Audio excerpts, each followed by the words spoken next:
Une diplomatie préventive, c'est ce que déploie le groupe des sages de l'Union africaine au Tchad, dépêché par le Conseil de paix et de sécurité.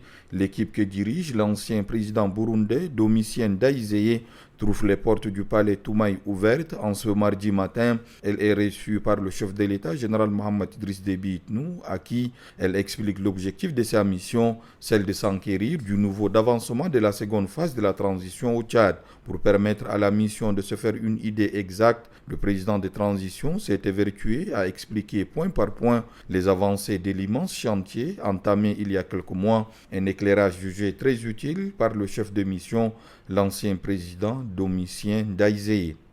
Nous sommes donc venus ici à la présidence pour d'abord nous présenter, ensuite pour recueillir chez lui le niveau d'avancement du processus politique de transition, son niveau atteint actuellement et quelles sont les attentes que la République tchadienne peut attendre de l'Union africaine.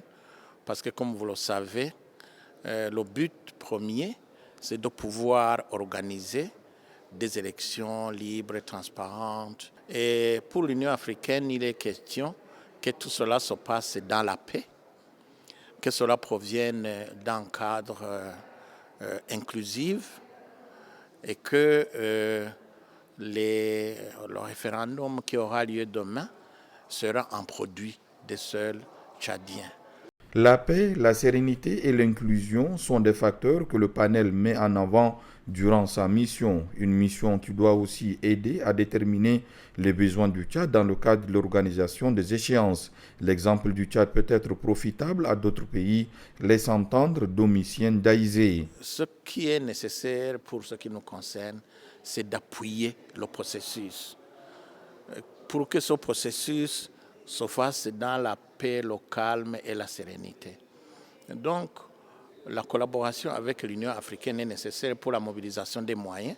Le soutien de l'Union africaine est aussi nécessaire pour que les bons exemples que nous pourrions rencontrer dans ce pays soient profitables aux autres pays, je veux dire, mais aussi pour que les expériences que nous avons des autres pays puissent servir à la République tchadienne.